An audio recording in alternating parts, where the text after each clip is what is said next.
Hola a todos y a todas, mi nombre es Pablo Pérez y voy a tratar del concepto de hospitalidad desde la filosofía de Levinas y Derrida.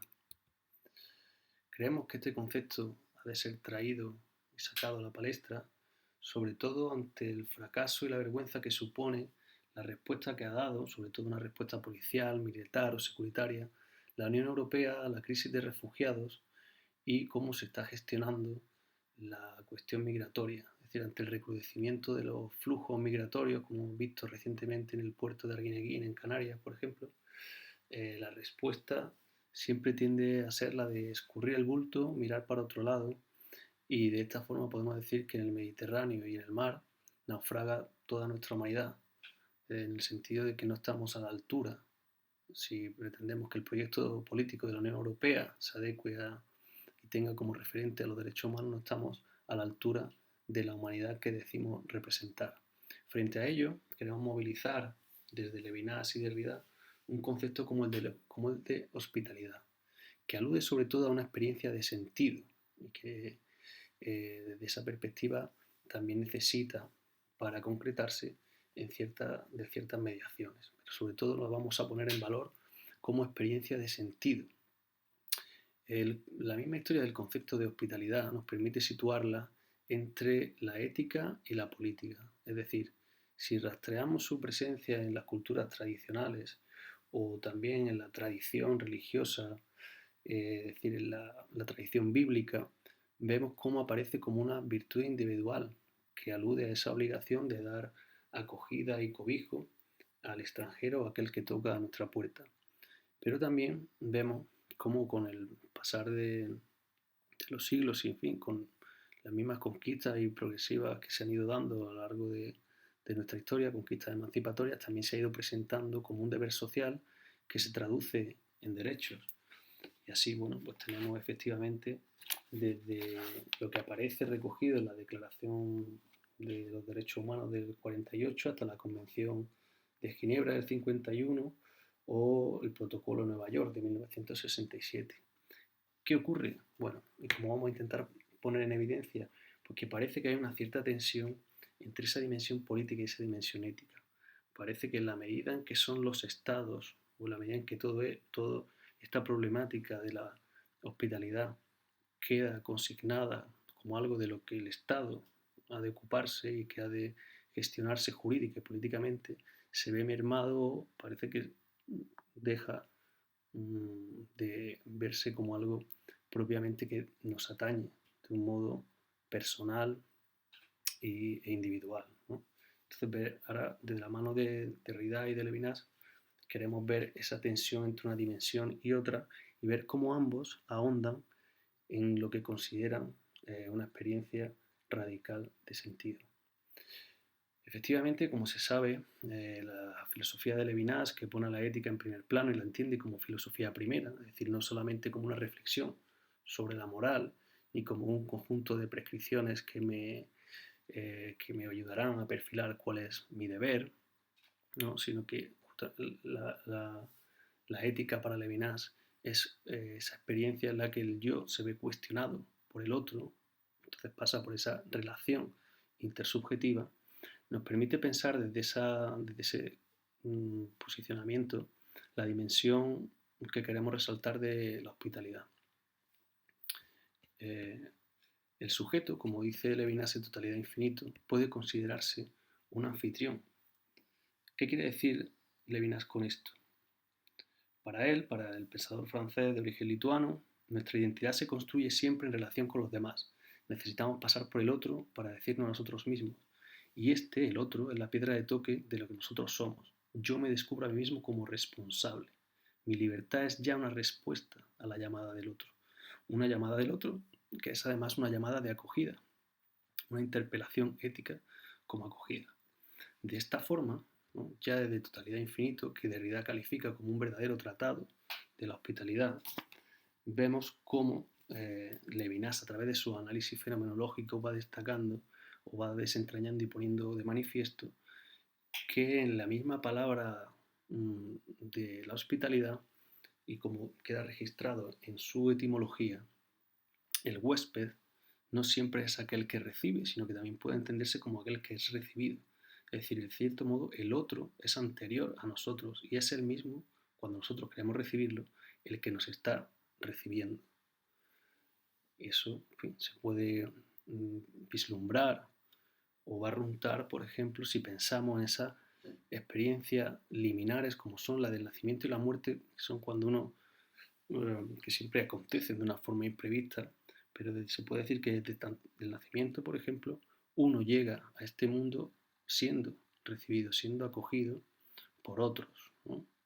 Igualmente, cuando uno parte, alguien muere, se le acompaña, en ese sentido se le recibe y se le acompaña hasta el final. Igualmente, nuestra condición de seres lingüísticos, siendo el lenguaje también la piedra de toque de esa relación ética de la que Levinas habla, también incluye o pone de manifiesto la condición de que somos seres que son acogidos en una determinada lengua, una lengua que ya es siempre compartida.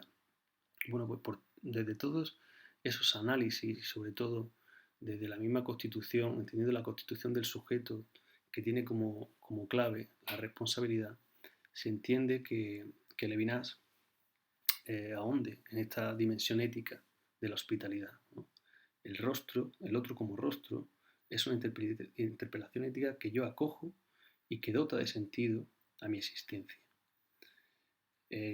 También sabemos que la misma obra de Levinas va adquiriendo nuevos tintes, va evolucionando, y no solo habla del sujeto como anfitrión, de ese sujeto en relación con el otro al que acoge, sino que ese otro, en esa segunda gran obra suya, que es la de Otro modo que ser, o Más allá de la esencia, también se presenta en ocasiones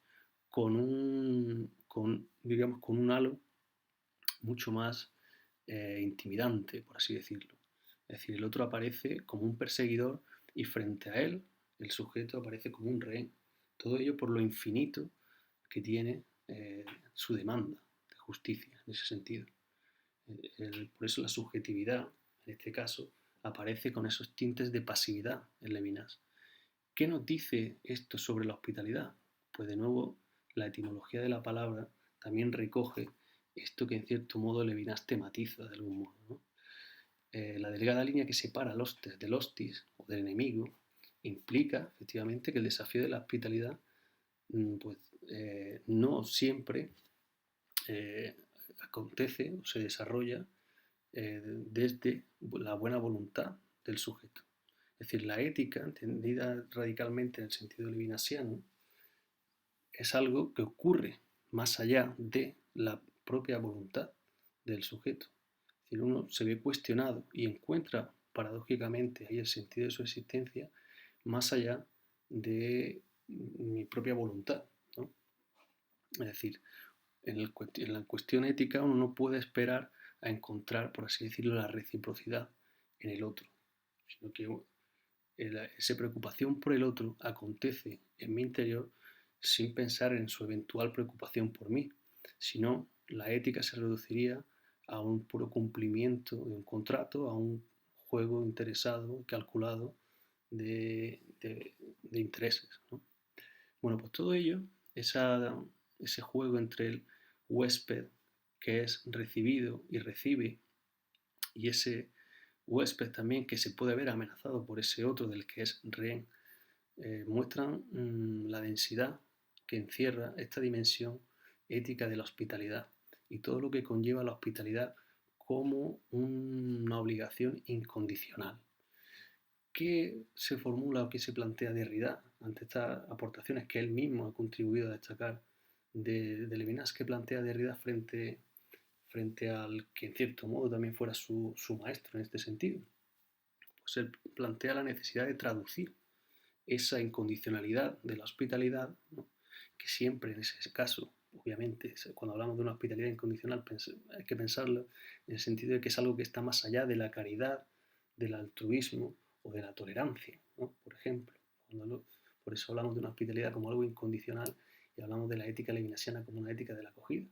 Y en ese caso, Derrida lo que plantea es que hay que pensar igualmente las condiciones políticas para que eso sea viable, aun a riesgo de que se pervierta esa misma idea de una hospitalidad infinita, que en cierto modo sería la única oportunidad para que el otro tuviera realmente una acogida efectiva.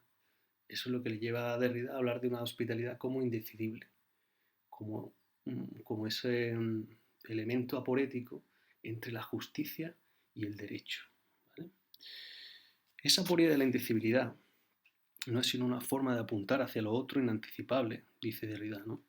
Reside en el corazón mismo de la justicia, esa idea de la indecibilidad de la hospitalidad.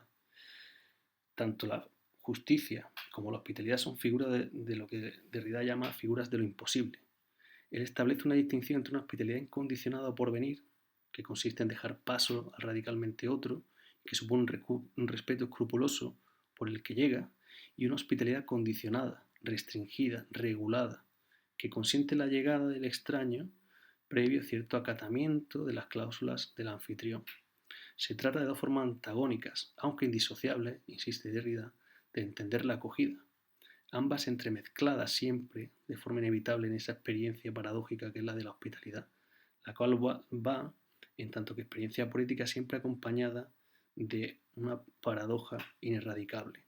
La hospitalidad, que se quiere ilimitada y universal, para no ser un mero cálculo, para no ser pura caridad, tiene a su vez que es necesario que se plasme y se traduzca en unas leyes concretas, para no quedar en un mero sentimiento filantrópico. Ahora bien, esa perversibilidad es esencial, inexorable, dice Derrida, pues es la condición misma de la historia de la hospitalidad, la única oportunidad de que ésta pueda llegar a darse algún día, si es que eso es posible, sin condición. Esa misma indecibilidad entonces se puede rastrear para que sea mejor comprendida si observamos cómo plantea Derrida el par, el binomio que él deconstruye entre justicia y derecho. Efectivamente, tanto la justicia como el derecho son dos ámbitos separados por un abismo. La primera, la justicia, atiende a la singularidad del otro, el segundo, a la universalidad de la ley, pero son planos que se requieren mutuamente, de modo que el propio imperativo que instituye la justicia la lleva a codificarse, a hacerse ley, aunque con ello se pervierta su intratable exigencia de respeto absoluto. Bueno, desde esta vivencia radical de sentido, experiencia radical de sentido, que es la hospitalidad, como hemos intentado mostrar, de lo que se trata no es sacar un programa político ni un programa de activismo social, sino simplemente poner en circulación un concepto que va a despertar, sin duda, una necesaria orientación ética de la política para tener baluartes y referentes y argumentos desde los que criticar lo que son leyes, actitudes y gestiones absolutamente injustas y vergonzantes de lo que estamos viviendo, ¿no? Entonces, desde esta reflexión, se puede, en cierto modo, incluso hasta justificar la desobediencia civil ante ciertas cosas que consideramos insoportables. Y hasta aquí llegaría nuestra contribución. Muchas gracias por la atención.